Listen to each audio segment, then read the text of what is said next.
ಇತ್ತೀಚೆಗೆ ಎಲ್ಲರೂ ಏನು ಕೇಳ್ತಾ ಇದ್ದಾರೆ ಅಂದರೆ, ಮೇಡಮ್ ನೀವು ಪೋರ್ಟರ್ ಮಾಡ್ತೀರಾ? ನೀವು ಪೋರ್ಟರ್ ಮಾಡ್ತೀರಾ? ನೀವು ಪೋರ್ಟರ್ ಮಾಡ್ತೀರಾ? ಏನು ಮೇಡಮ್ ಎಲ್ಲ ಫೀಲ್ಡಲ್ಲೂ ಬಂದುಬಿಟ್ರಲ್ಲ ನೀವು ಹೆಣ್ಮಕ್ಳು, ಹೆಂಗೆ ಮೇಡಮ್ ಗಂಡು ಮಕ್ಳು ಕತೆ ಅಂತ ಕೇಳ್ತಾರೆ. ಏನಿಲ್ಲ, ನಾವು ಗಂಡು ಮಕ್ಳಿಗಿಂತ ಏನೂ ಕಮ್ಮಿ ಇಲ್ಲ ಅಂತ ಅಷ್ಟೇ. ಹಾಗಂತ ಈ ಗಂಡು ಮಕ್ಕಳು ಮಾಡೋ ಕೆಲಸ ಎಲ್ಲನೂ ಮಾಡ್ತೀವಿ ಅಂತ ಅಲ್ಲ, ನಮ್ಮ ಕೈಯಲ್ಲಿ ಏನಾಗುತ್ತೆ ಅಷ್ಟು ಮಾತ್ರ ಮಾಡ್ತೀವಿ. ಹೆಣ್ಮಕ್ಳಿಗೆ ಸಮ ಅಂತೂ ಆಗೋಕ್ಕಾಗಲ್ಲ, ಯಾಕಂದರೆ ಕೆಲವೊಂದು ಸಲ ತುಂಬ ವೆಯ್ಟ್ ಇದ್ದಾಗ ಅದನ್ನು ನಮ್ಮ ಕೈಲಿ ಎತ್ತೋದಕ್ಕೂ ಕೂಡ ಆಗ್ತಿರಲ್ಲ. ಸೊ ಗಂಡು ಮಕ್ಕಳು ಹೆಲ್ಪೇ ಬೇಕಾಗುತ್ತೆ. ಎಷ್ಟೊಂದು ಸಲ ನಾನು ಕೂಡ ನನ್ನ ಕೈಲಿ ಎತ್ತೋಕ್ಕಾಗದೇ ಇರೋ ಅಂಥದ್ದನ್ನು ಅವ್ರಿಗೆ ಹೇಳಿದ್ದೀನಿ. ಕೆಲವೊಂದು ಸಲ ಅವರೇ ತಂದು ಇಡ್ತಾರೆ, ನಮ್ಮ ಹತ್ರ ಮುಟ್ಸೋದು ಇಲ್ಲ.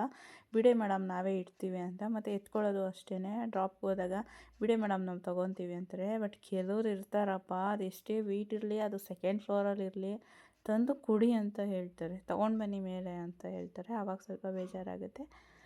ಆವಾಗ ಅಂದ್ಕೊಳ್ಳೋದು ಇಲ್ಲ, ನಾನು ಕೆಲಸ ಮಾಡ್ತಾಯಿದ್ದೀನಿ ಅಂದಮೇಲೆ ತೊಗೊಂಡೋಗಿ ಕೊಡೋದು ನನ್ನ ಕರ್ತವ್ಯ ಅಂದ್ಕೊಂಡು ಸುಮ್ಮನಾಗ್ತೀನಿ ಅಷ್ಟೇ. ಇವತ್ತು ನಾನು ರಾಮನಗರದಿಂದನೇ ಆನ್ ಮಾಡ್ಕೊಂಡು ಬಂದಿದ್ದೆ ಪೋರ್ಟರು. ರಾಮನಗರದಿಂದ ಯಾವುದು ಬೀಳಲಿಲ್ಲ. ಬಿಡದಿ ಆದಮೇಲಿಂದ ಒಂದು ಬಿತ್ತು, ಬೈರಮಂಗ್ಲಕ್ಕೆ ಹೋಗಿದ್ದೆ. ಮತ್ತು ಬೈರಮಂಗ್ಲ ಹತ್ರ ಯಾವುದೂ ಜಾಸ್ತಿ ಬಾಡಿಗೆ ಬೀಳ್ತಿರಲಿಲ್ಲ ಅಂತ ಕಗ್ಲಿಪುರಕ್ಕೆ ಬಂದೆ. ಕಗ್ಲಿಪುರದಲ್ಲಿ ಒಂದು ಬಿತ್ತು.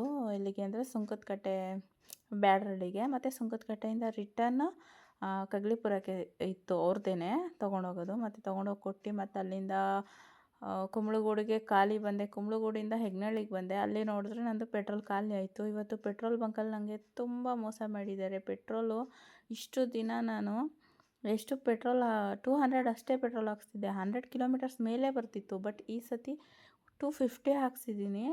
ಅದು ನಾನು ಬಿಡದಿ ಹತ್ರ ಬಂದಾಗ ಹಾಕ್ಸಿದ್ದು. ಓಕೆನಾ. 100 ಕಿಲೋಮೀಟ್ರ್ ಓಡಾಡಿಲ್ಲ ಇವತ್ತು ಜಾಸ್ತಿ ನಾನು. ಅಷ್ಟು ಬೇಗ ಖಾಲಿ ಆಗೋಗಿದೆ. ಏನು ಮಾಡೋದು. ಅರ್ಧ ಕಿಲೋಮೀಟರ್ ಇತ್ತು. ಹೋಗಿ ತೊಗೊಂಡು ಬಂದು ಹಾಕ್ಕೊಂಡು ಮತ್ತೆ ಅಲ್ಲಿಂದ ಒಂದು ನೆಲಮಂಗ್ಲಕ್ಕೆ ಬಾಡಿಗೆ ಬಿತ್ತು. ಓಕೆ, ಅಲ್ಲಿ ಹಾಕ್ಬಿಟ್ಟು ಆಮೇಲೆ ಮನೆಗೆ ಹೋಗೋಣ ಅಂತ ಹೇಳ್ಬಿಟ್ಟು ತೊಗೊಂಡೆ. ಅದು ನೋಡಿದ್ರೆ ಎರಡೆರಡು ಕಡೆ ಪಿಕಪ್ ಇತ್ತು. ಸೊ 2 ಕಡೆ, ಒಂದು ಹೆಗ್ನಳ್ಳಿ ಒಂದು ಪೀಣ್ಯದಲ್ಲಿ ಪಿಕಪ್ ತೊಗೊಂಡೋಗಿ ನೆಲಮಂಗ್ಲಗೆ ಹಾಕಿ ನೈಟು 9:30 ಆಗೋಯಿತು ನಾನು ಮನೆಗೆ ಬರೋ ಅಷ್ಟರಲ್ಲಿ. ಸೊ ಮನೆಗೆ ಬಂದು ನೋಡಿದ್ರೆ ಈ ಥರ ಪರಿಸ್ಥಿತಿ. ಮನೆಗೆ ಬಂದರೆ ಮೂಡೇ ಆಫ್ ಆಗಿಬಿಡುತ್ತೆ. ಇದೆಲ್ಲ ನೋಡ್ತಿದ್ರೆ ಯಾವಾಗಪ್ಪ ನಾನು ಮನೆ ಚೇಂಜ್ ಮಾಡಿ ಎಲ್ಲ ಕ್ಲೀನಾಗಿ ಇಟ್ಕೊಳ್ಳೋದು ಅಂತ ಅನ್ನಿಸ್ಬಿಟ್ಟಿದೆ ನನಗಂತೂ.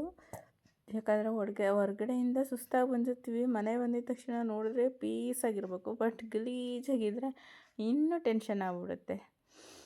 ಸೊ ಇವಾಗ ಊಟ ಮಾಡಿ ಮಲ್ಕೊಳ್ಳೋದು.